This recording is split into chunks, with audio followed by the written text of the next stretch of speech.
ابو لہب کو راستہ دکھاتا ہے، عتبہ اور شیبہ کو راستہ دکھاتا ہے، عبداللہ ابن ابی رئیس المنافقین کو راستہ دکھاتا ہے، ساری کائنات کو راستہ دکھاتا ہے، مگر جب منزل پر پہنچانے کی بات آتی ہے تو صدیق اکبر کو پہنچاتا ہے، فاروق اعظم کو پہنچاتا ہے، عثمان غنی کو پہنچاتا ہے، علی مرتضیٰ کو پہنچاتا ہے، غوث جیلانی کو پہنچاتا ہے، بازو تھام تھام کے پہنچاتا ہے، دل میں جگہ بنا بنا کے پہنچاتا ہے، دماغ کی کائنات میں چھا چھا کے پہنچاتا ہے، تو پہنچانا اور ہے، راستہ دکھانا اور ہے۔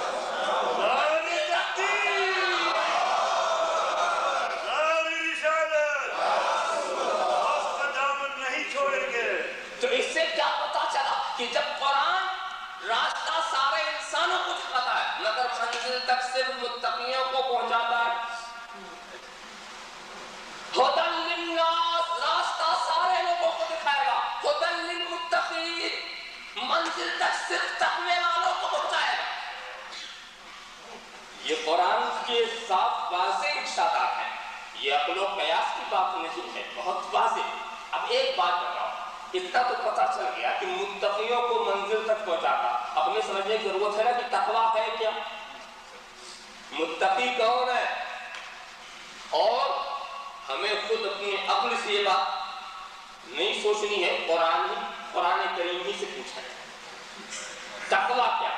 تو میں آپ کو بتاؤں تقوی کی بہت ساری قسمیں ہیں اور قرآن کریم میں ہر ایک کی وضاحت۔ مثال کے طور پر تقوی کی دو قسمیں، ایک ہے بدن کا تقویٰ اور ایک ہے دل کا تقویٰ۔ بدن کا تقویٰ، آپ نے نماز پڑھی یہ بدن کا تقویٰ، روزہ رکھا بدن کا تقویٰ، حج کے اعمال ادا کیے بدن کا تقویٰ، زکات دی یہ مال کا تقویٰ، اعمال خیر و خیرات انجام دی یہ بدن کا تقویٰ۔ تو بدن کے تقوی کی تو پورے قرآن کریم میں وضاحت بہت ہے۔ دل کا تقویٰ، اور دل کے تقوی کی اہمیت اس لیے کہ اگر دل متقی نہیں تو بدن کا تقویٰ نہیں ہے، نمائش ہے۔ حقیقت نماز اور ہے اور صورت نماز اور ہے۔ نماز کی صورت بنا لینا اور ہے، نماز کی حقیقت کو پا لینا اور ہے۔ تو بدن دل کے تقوی کی بڑی اہمیت۔ تو اب قرآن کریم ہی سے آگے پوچھ، آج مختصر سی بات میں آپ کروں گا مگر بڑے ضابطے کی بات کہ آخر یہ دل کا تقویٰ کیا ہے۔ تو قرآن کریم ارشاد فرماتا ہے وَمَن يُعَظِّمْ شَعَائِرَ اللَّهِ فَإِنَّهَا مِن تَقْوَى الْقُلُوبِ، جو اللہ کے شعائر کی تعظیم کرے یہی دل کا تقویٰ۔ دیکھیے سیدھا، جو اللہ کے شعائر، اللہ کے دین کی نشانیوں کی تعظیم کرے یہی دل کا تقویٰ۔ یہ تو محکم آیت ہے نا، متشابہات میں سے تو ہے نہیں، محکم آیت ہے، جو اللہ کے شاعر کی تعظیم کرے یہی دل کا تقویٰ۔ اب خدا کے دین کی نشانی کیا ہے یہ بھی قرآن سے پوچھو، ایک بات اپنے دل سے مت کریں۔ تو قرآن کریم ایک مثال دیتا اپنے دین کی نشانی کو سمجھانے کے لیے، ان الصفا والمروہ من شعائر اللہ، صفا اور مروہ یہ خدا کے دین کی نشانی ہے۔ اچھا ذرا سا ملاؤ قرآن کی آیت کو دوسری آیت سے، ان الصفا والمروہ من شعائر اللہ، صفا اور مروہ یہ خدا کے دین کی نشانی ہے۔ وَمَن يُعَظِّمْ شَعَائِرَ اللَّهِ فَإِنَّهَا مِن تَقْوَى الْقُلُوبِ، اور جو اللہ کے دین کی نشانیوں کی تعظیم کرے یہی دل کا تقویٰ۔ تو پتہ چلا صفا کی تعظیم دل کا تقویٰ، مروہ کی تعظیم دل کا تقویٰ، بالکل وضاحت کے ساتھ ہو گیا۔ مگر ایک بات میں پوچھوں گا، یہ صفا کسی پیغمبر کا نام ہے؟ یہ مروہ کسی غوث کا نام ہے؟ کسی قطب کا نام ہے؟ کسی بہت بڑے نمازی کا نام ہے؟ کسی بہت بڑے روزے کیا ہے؟ پتھر کی تعظیم دل کا تقویٰ، پتھر کی تعظیم دل کا تقویٰ۔ پتھر ہی ہے نا، حاجی صاحبان جانتے ہیں جو جا چکے ہیں، صحیح کر چکے ہیں، میں ایسے سے نہیں پوچھوں گا جس نے حج نہیں کیا. اور کچھ لوگ ہمارے ہاں عجیب ہوتے ہیں کہ اللہ دولت بہت دیتا ہے مگر حج کی توفیق نہیں ہو دیتا. اور پھر گاؤں دیہات والے کہتے ہیں سیٹ صاحب آپ حج کرنے کو نہیں جاتے, سیٹ صاحب آپ حج کرنے کو نہیں جاتے. تو شرم کے مارے وہ بمبئی آ کے ٹھہر جاتے.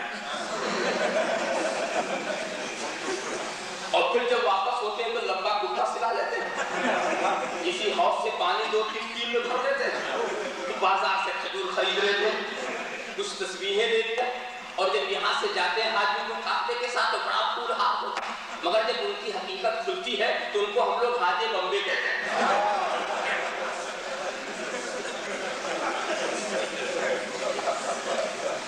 ایسے ہی حاجی بمبے پہنچ گئے اور جب وہ پلٹ کے آئے حاجیوں کے قافلے کے ساتھ, پرانے حاجی پہلے سے لوگ پہلے ہی سے موجود تھے, دیہاتی بیچارے. تو انہوں نے کہا حاجی صاحب آپ نے تو سب زیارت کر لیا, آپ سب زیارت کر لیا. کہا یہ بتائیے حجر اسود کو بوسہ دینے کا موقع ملا؟ تو کہتا ہاں حضرت اسود بڑے اچھے آئے ہیں.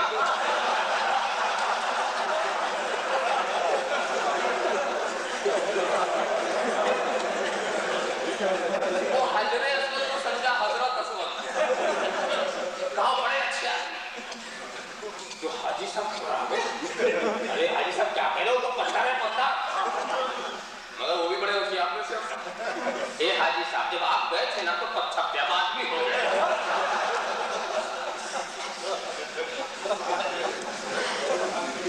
تو میں ایسوں سے نہیں پوچھوں گا, پتہ نہیں وہ صفا کو کیا کہتے پرواہ ہے. صفا کی تعظیم, دل کا تقویٰ, پتھر کی تعظیم. ارے لوگوں پتھر کا مقدر دیکھنا ہو تو مکے چلو.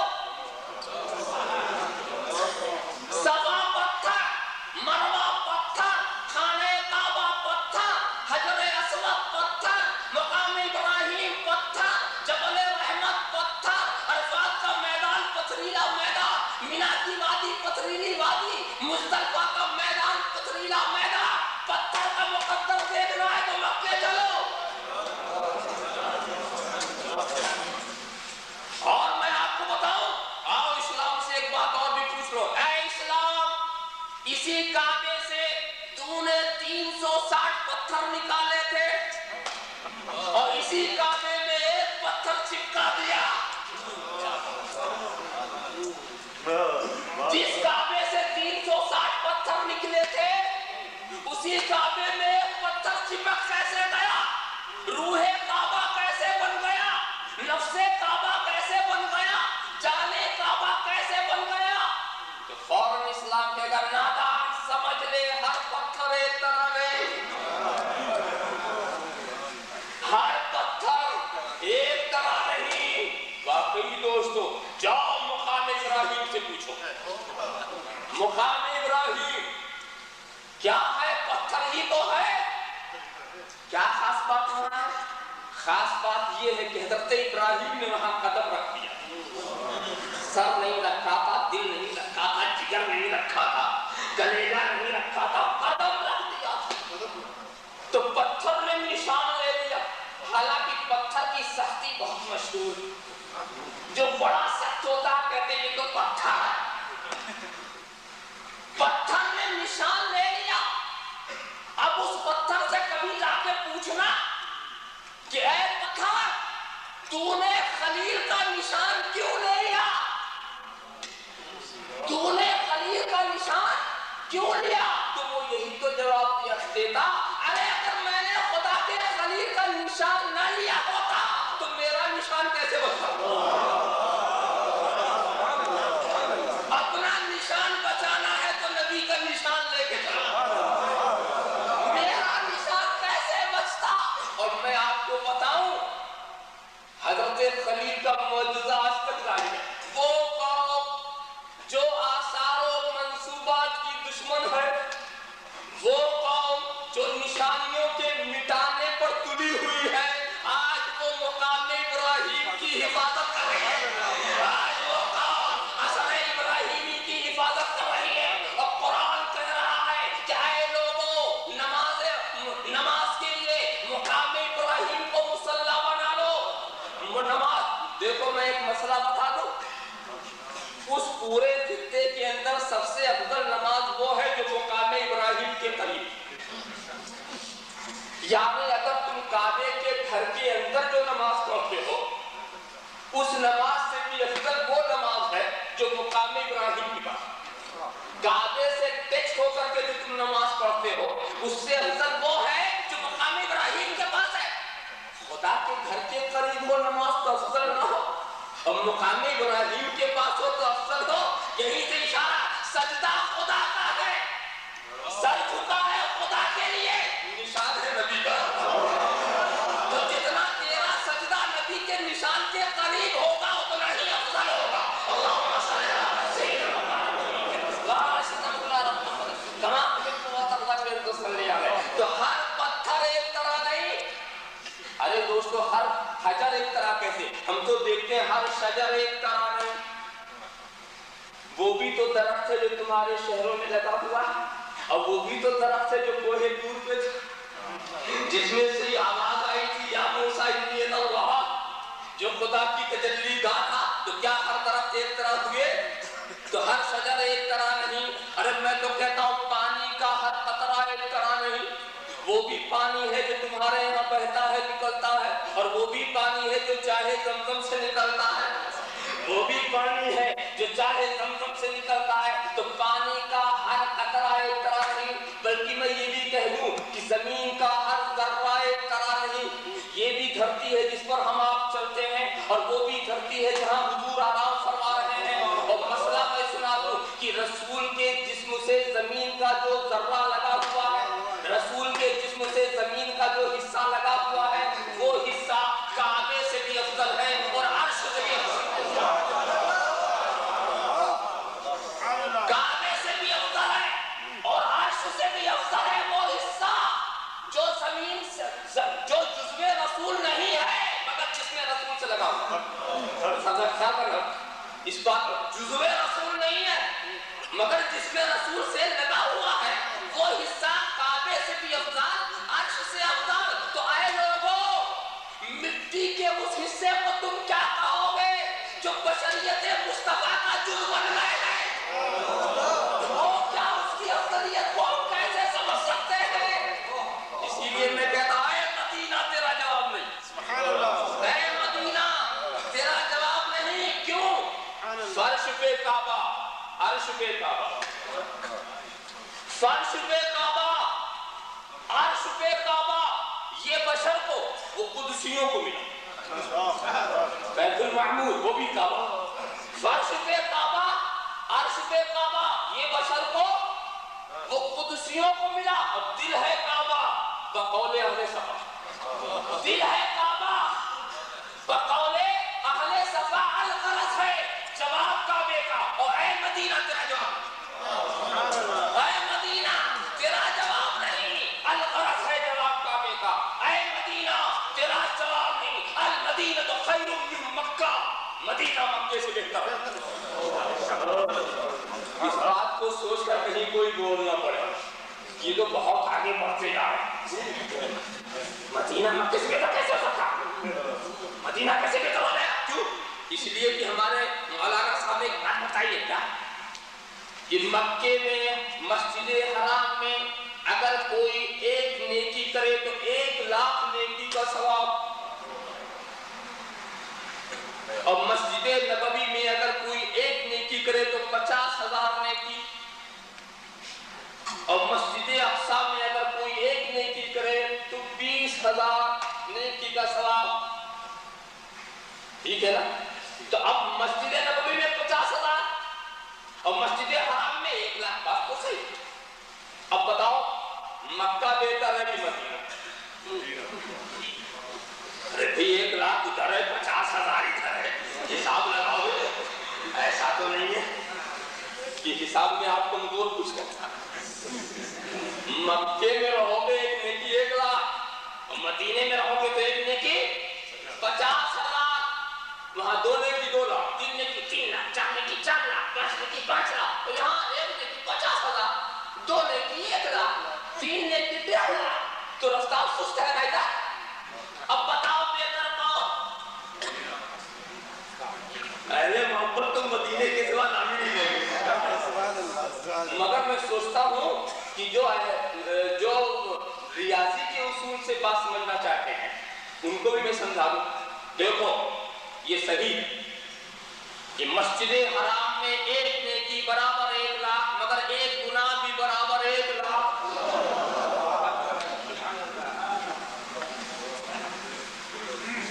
اور مسجد نبوی میں ایک نیکی 50,000 اور ایک گناہ.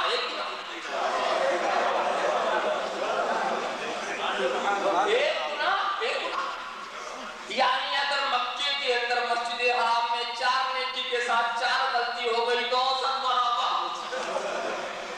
4 لاکھ نیکی ملی تو 4 لاکھ گناہ مل گئے، بدلا دونوں برابر. اور مدینے کا کیا حال ہے؟ ایک نیکی 50,000 ایک گناہ 1، 2 نیکی 1 لاکھ 2 گناہ 2، 3 نیکی 1.5 لاکھ 3 گناہ 3. مطلب گناہ پیچھا کر رہے ہیں مگر نیکیوں کو پانی.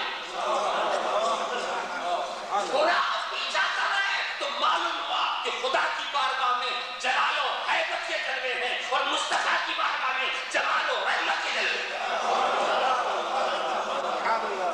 اور جب جمال و رحمت کی بات آئی تو بولو ہم ایسے خطا شعاروں کے لیے، ہم ایسے گناہ گاروں کے لیے، ہم ایسے کوتاہ عملوں کے لیے مدینہ بہتر کی وقت مدینہ بہتر جلال والا ماحول چاہیے یا رحمت والا ماحول؟ ہمیں کیا چاہیے؟ ہاں جو کبھی گناہ کرتے نہ ہو وہ مکے میں رہے تو ٹھیک ہے.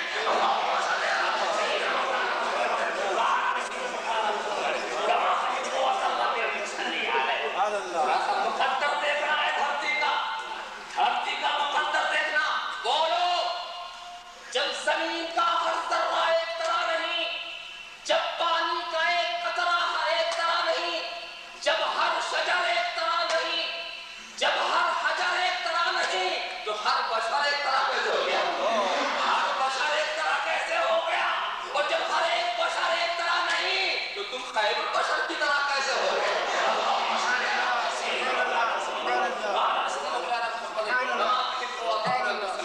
ہاں تو بات کیا چل رہی تھی؟ ان الصفا والمروہ من شعائر اللہ.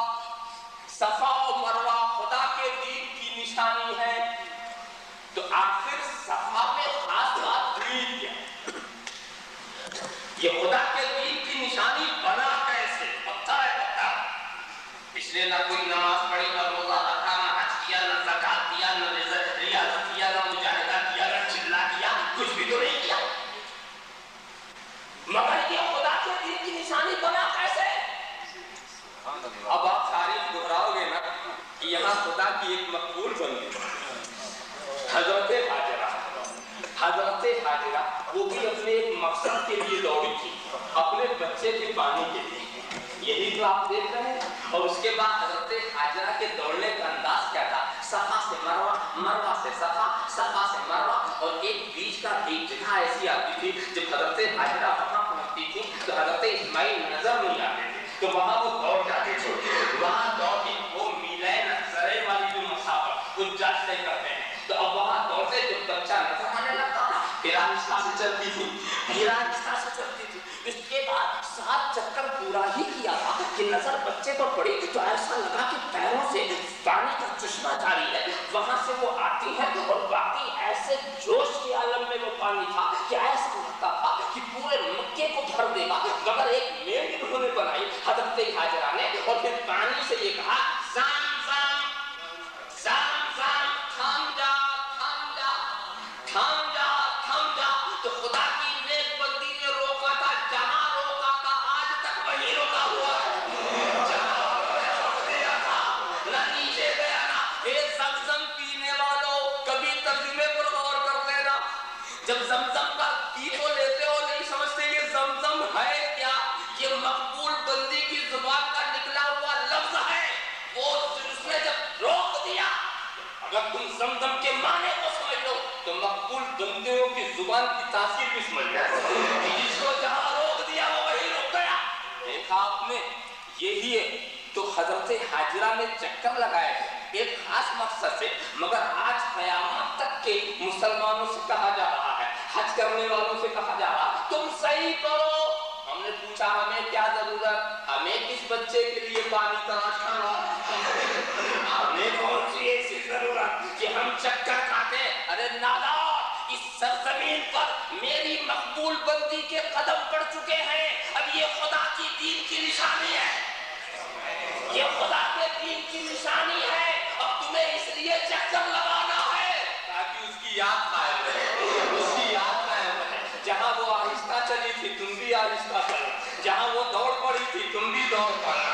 ذرا سا خیال کرو، معلوم ہوا کہ جن پتھروں کو خدا کے نیک بندوں کے قدموں سے نسبت ہو جائے وہ پتھر خدا کے دین کی نشانی ہے، وہ پتھر خدا، نسبت بڑی چیز ہے، نسبت بڑی چیز ہے۔ میں تمہیں سمجھاؤں تو بہت آسانی سے سمجھ میں آ سکتا۔ میں نے ایک کام کیا، ایک جانور کو ذبح کیا، جانور کو ذبح کیا، چمڑا نکالا، نکالنے کے بعد کمپنی میں اس کی صفائی کرا دی۔ جب چمڑا بالکل تیار ہو گیا تو اس کے دو ٹکڑے کیے، ایک ٹکڑا تو جوتا بنانے والے کو دے دیا، میری سائز کا جوتا بنا دے، اور دوسرا ٹکڑا کتابوں پر جو جلد سازی کرتے ہیں ان کو میں نے دے دیا کہ یہ اللہ کا کلام ہے، قرآن کریم ہے، اس پر چمڑے کی جلد لگا دے۔ دے کے میں چلا آیا۔ اب اس کے بعد ہوا کیا، جب وقت معینہ پر میں جوتا ساز کے ہاں پہنچا، پوچھا جوتا تیار ہو گیا؟ بالکل تیار۔ منگوایا میں نے، پہن لیا، اس کی اجرت دی، آگے بڑھا۔ اور جب جلد ساز کے ہاں پہنچا، کیوں قرآن کریم پر جلد لگ گئی؟ بالکل تیار۔ تو میں نے کہا ٹھہر جا، ابھی میرا وضو نہیں لا، پانی لا، میں وضو کر لوں۔ سبحان اللہ، سبحان اللہ، پانی لا، میں وضو کر لوں۔ اب جوتا سوچ رہا مجھے پہنتے وقت وضو نہیں کیا، سبحان اللہ، کیا معاملہ ہے؟ مجھے جب پہننا تھا تو وضو نہیں کیا تھا، ابھی صبر کیے ہوئے ہے، بول نہیں رہا۔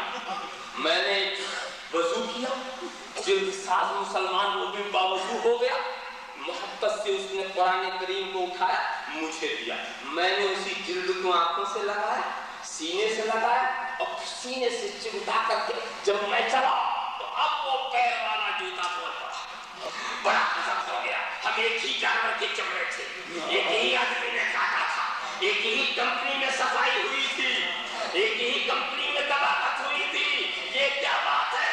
مجھے پیروں سے رونو، اسے آنکھوں سے لگاؤ، اور مجھے پیروں سے رونو، اسے آنکھوں سے لگاؤ، تو قرآن میں لگا ہوا چمڑا بولے گا نادان، نسبت بڑی چیز ہوتی ہے، تجھے پیروں سے نسبت ہے، مجھے خدا کے کلام سے نسبت ہے۔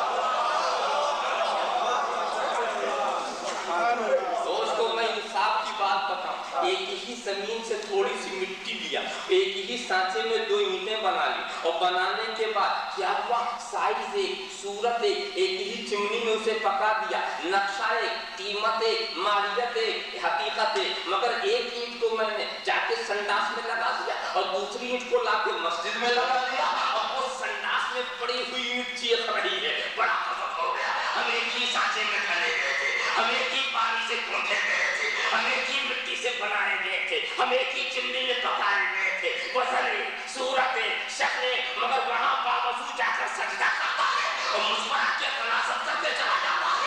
یہ کیا غضب کی بات ہے، یہ کیا شرم کی بات ہے؟ دوستو مسجد میں لگی ہوئی اینٹ بولے گی نادان، نسبت بڑی چیز ہے، تجھے سنڈاس سے نسبت ہے، مجھے خدا کے گھر سے نسبت ہے۔ نسبت کی بات اگر تم سوچو، میں ایک آپ بتاؤں، جوتا پہنے ہوئے میں نے دیکھا تھا کہ آپ سنگ مرمر کے ایوانوں سے گزرے تھے، لال قلعے کو ٹھوکر مارتے ہوئے آگے بڑھ گئے تھے، بڑے بڑے ایوانوں پر، بہترین غالیچوں کے اوپر جوتا پہنے ہوئے آپ نظر آ رہے تھے، مگر ایک چھوٹا سا مکان تھا، اس کی آرائش بھی کچھ ایسی نہیں تھی۔ جب وہاں آپ جا رہے تھے تو 4 قدم پہلے جوتا اتار دیا، تو میں نے کہا معاملہ کیا ہے، یہ جوتا اتارنے کا فلسفہ کیا ہے؟ کہا ارے یہ تو مکان اتنا اچھا نہیں ہے، یہ جوتا تو سنگ مرمر کی کوٹھیوں میں چل چکا ہے، لال قلعے کو ٹھوکریں مار چکا ہے، یہاں کیوں اتار گیا؟ کہا نادان، تو مکان کو دیکھتا ہے، میں مکین کو دیکھتا ہوں، میری نظر مکین کے اوپر ہے، ذرا سا دیکھو، اچھی طرح سے دیکھو۔ اب یہی جوتا سب سے پہلی چیز ہے، اور اگر کسی کے سر پر لگا دو تو سب سے بڑی بے عزتی کی بات ہے، مگر ہم نے دیکھا کہ آپ کے ہاتھ میں ایک جوتا ہے، وہ پیر میں نہیں ہے، بغل میں دبا ہوا ہے، کبھی اس کو آپ سر پر رکھ لیتے ہیں۔ پتا میں نے پوچھا اس جوتے کی خصوصیت کیا ہے، تو آپ نے کہا یہ تو میرے پیر و مرشد کا جوتا ہے، جس کو عزت کی چیز سمجھتے ہو اس کو میں ہم کتنی عزت کا مقام دے رہے ہیں، سوچتے چلے جاؤ۔ میں آپ کو بتاؤں